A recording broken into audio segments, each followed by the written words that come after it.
For WKNO News in Memphis, I'm Christopher Blank. As the Tennessee General Assembly begins winding down for the session, some major policies have unresolved differences between the House and the Senate.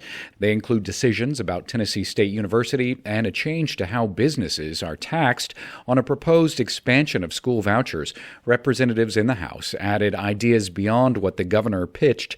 Senate Leader Randy McNally is calling for a simpler approach. Our members overwhelmingly prefer the first vehicle that was passed, which was just a straight choice bill without all the bells and whistles that were added in the House. If both sides don't come to agreement before the last days of the session, they'll go into what's known as conference committees to reconcile differences. When the so-called Covenant Moms arrived at the Tennessee State Capitol last year, they were brand new to politics.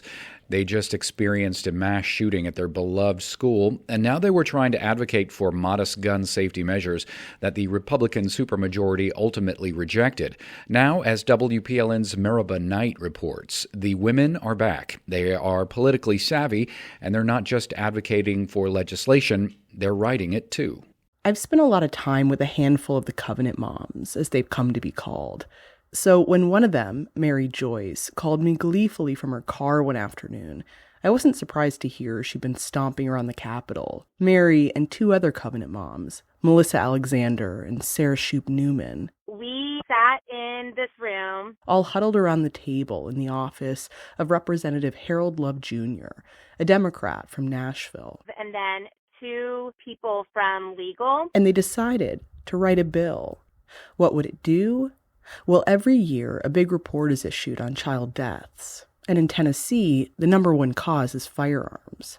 The women thought, what if we wrote a bill with the aim to distribute that report to every school district and pediatrician in the state, so they could see for themselves the harm firearms are doing to our children? And HB 2254 was born. It was part of their education in the political process, says Representative Love. And we got a good bill. They worked through it and got to go through all the nuances of the stress of writing it and what you can't do, what you can do. What's more, the bill is still advancing. It's passed through two committees. Next, it heads to the House floor for a vote. Meraba Knight, WPLN News. This is 91.1. More news at WKNOFM.org.